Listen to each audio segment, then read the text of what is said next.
ஆடுகளம் cinema நேயர்களுக்கு என் அன்பான வணக்கம். இன்றைக்கி தலைவருடைய கிளிம்ஸை பற்றி தான் பார்க்க போகிறோம். கமலஹாசன், ரஜினிகாந்த். முதல்ல இப்படி சொல்லிட்டா பிரச்சனை இருக்காதுன்னு நினைக்கிறேன். ஏன்னா அவங்களும் அப்படி தான் சொல்லியிருக்கிறாங்க. ரஜினிகாந்த், கமலஹாசன், கமலஹாசன், ரஜினிகாந்த். எதை முதல்ல சொல்கிறது? இருவரும் சேர்ந்து நடிக்கக்கூடிய ஒரு படம். அதை நெல்சன் இயக்குறாரு, இசையமைப்பாளர் அனிருத். இந்த படம் கிளிம்ஸ் வெளியாகி ஒரு பரபரப்பாக இருக்குது.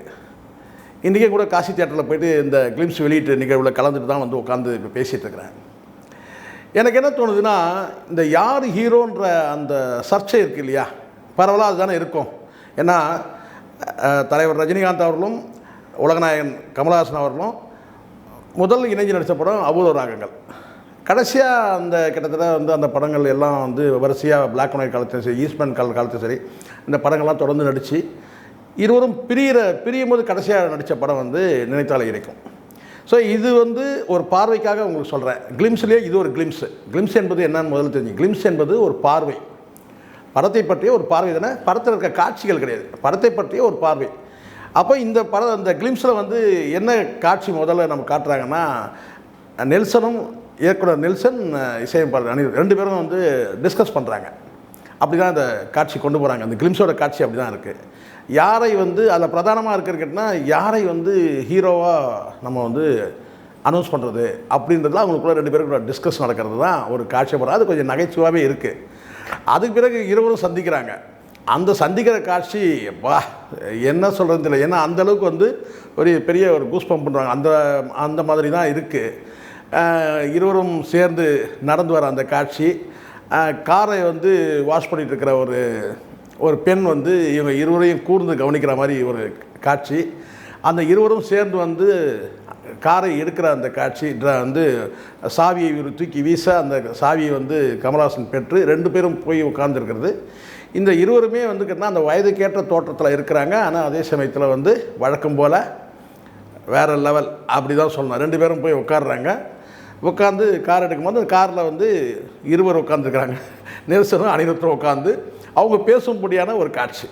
அதில் கடைசியாக யார் ஹீரோன்ற கேள்வி கமல் எழுப்ப அதுக்கு பதில் சொல்கிற இடத்துல இவங்க ரெண்டு பேருமே இருக்கிறாங்க. அதில் நெல்சன் தயங்குறாரு. அப்போ ரஜினி கேட்குறாங்கல்ல சொல்லு என்னும்போது அவருக்கு என்ன பதில் சொன்னாங்கிறது கடைசி வரைக்கும் கேள்வியாகவே போயிடுது.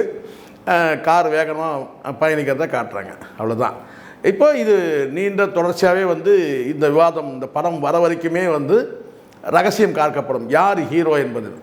ஆனால் என் பார்வையில் நான் சொல்கிறேன், இருவருமே அந்த படத்தில் ஒரு ஹீரோன்றதை இருவரும் பேசியே முடிவு பண்ணியிருப்பாங்கன்னு நான் நினைக்கிறேன். அந்தந்த ரசிகர்கள் அவங்களுடைய, அதாவது இப்போ கமல் ரசிகர்கள் கமல்ஹாசன் அவர்களை ஹீரோவாக எடுத்துக்கிட்டோம். ரஜினிகாந்த் அவர்களையும் ரஜினியோட ரசிகர் அவர்கள் அவரை ஹீரோவாக எடுத்துக்கலாம். இப்படி தான் இருக்கும்னு நான் நினைக்கிறேன்.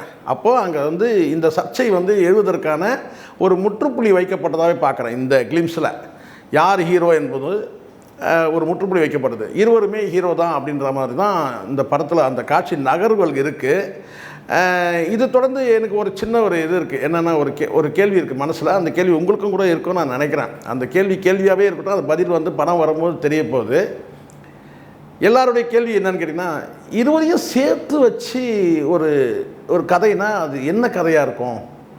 ஆக்ஷன் மூவியாக இருக்குமா, இல்லை கடந்த காலத்தில் Apoorva Raagangal black and white காலத்தில் இருக்கக்கூடிய அந்த காதல் சம்மந்தப்பட்ட காட்சியாக இருக்குமா?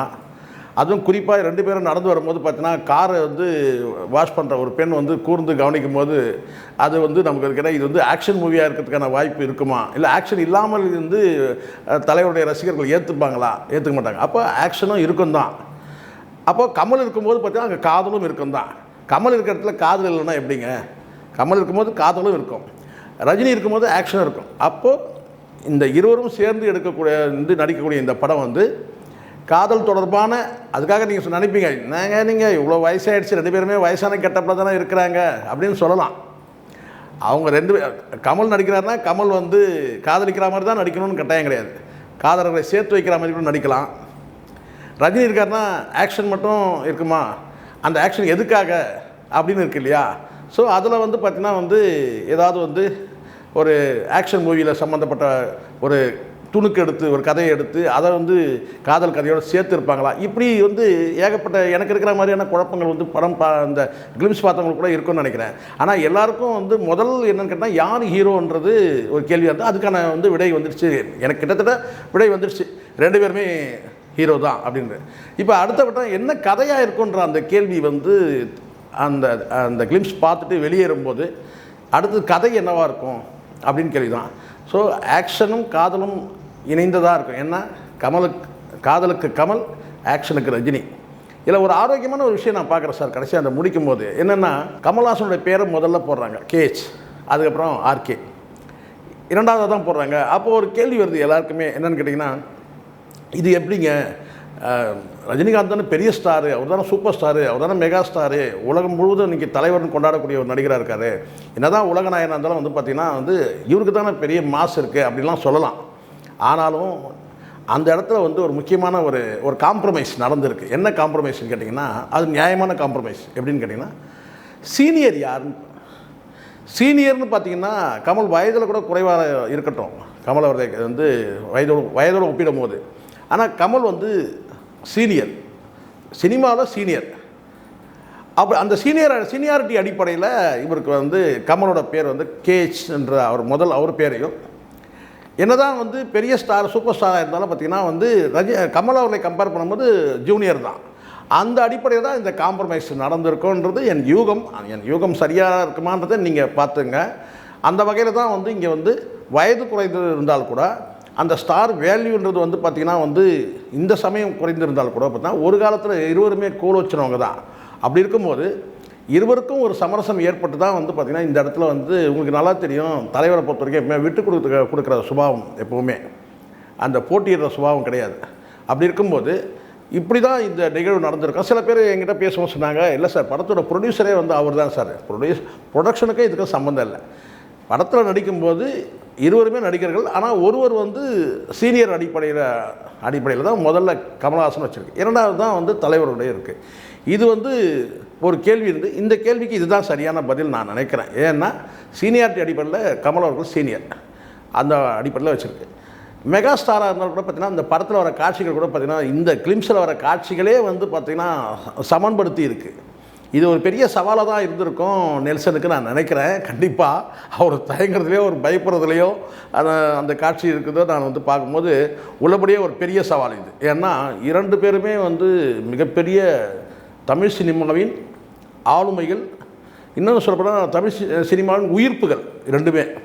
அப்போது தமிழ் சினிமாவை வந்து ஒரு காலத்தில் தூக்கி நிறுத்தினோம், ஒரு காலத்தில் இந்த காலத்தையும் தூக்கி நிறுத்துகிறவங்க அப்படின்போது தமிழ் சினிமாவை உயிரோட்டமாக வச்சுருக்கக்கூடிய 2 ஆளுமைகள் சேர்ந்து இந்த படத்தில் நடிக்கும்போது மிகப்பெரிய எதிர்பார்ப்பு இருக்குது. ரஜினி அவர்களுடைய அந்த நடிப்பு தாறுமாறாக இருக்கும், தயாரிப்பு வந்து தரம் வாய்ந்ததாக இருக்கும்.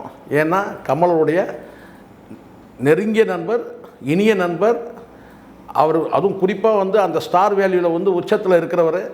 அப்படி இருக்கும்போது அவரோட சேர்ந்து ஒரு படத்தில் நடித்து அந்த படத்தை தயாரிக்கும் போது கண்டிப்பாக உலகத்தரம் தான். அப்போது தலைவரின் தாறுமாறான அடி, உலகத்தரம் வாய்ந்த தயாரிப்பு.